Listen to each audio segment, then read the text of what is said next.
Hello అండి. నాకు ఇన్ని రోజులు ఈ కర్రీ మా పాపకు నచ్చుతుందని తెలియదు. ఎప్పుడు పచ్చిమిర్చి వేసే చేసేదాన్ని. నాకే తిని తిని బోర్ కొట్టింది. ఇలా కూడా నచ్చుద్దని ఇప్పుడే తెలిసింది నాకు. వెంటనే ట్రై చేశాను ఈ విధంగా. ముందుగా అయితే ఆయిల్లో పల్లీలు జీడిపప్పు వేయించుకొని పక్కకు పెట్టుకున్నాను. అదే ఆయిల్లో తాలింపు గింజలు కరివేపాకు వేసుకొని అవి కాస్త వేగాక ఇందులో ఇప్పుడు కడిగి కట్ చేసి పెట్టుకున్న బెండకాయల్ని యాడ్ చేసుకున్నాను. వీటిని ముందుగానే కాటన్ క్లాత్ తో తుడిచి పెట్టుకున్నానండి, జిగురు రాకుండా ఉంటుందని. ఇప్పుడు ఈ కారం, ఉప్పు, వెల్లుల్లి, అలాగే కొన్ని పల్లీలు, పసుపు ఇవన్నీ కలిపి మిక్సీ చేసుకొని ఈ పొడిని అయితే బాగా ఫ్రై అయిన బెండకాయ ముక్కల్లో యాడ్ చేసుకున్నాను. ఒకసారి మీరు కూడా ఈ విధంగా ట్రై చేసి చూడండి.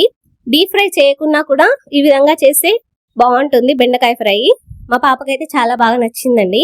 అంతే అండి, చాలా సింపుల్ కదా. పెళ్లిళ్ళ స్టైల్ బెండకాయ ఫ్రై రెడీ అయిపోయింది. ఫైనల్ గా అయితే పల్లీలు అలాగే జీడిపప్పుతో గార్నిష్ చేసుకుంటే టేస్టీ టేస్టీ బెండకాయ ఫ్రై రెడీ అయిపోయింది. తప్పకుండా ట్రై చేయండి. అలాగే లైక్ కూడా చేయండి.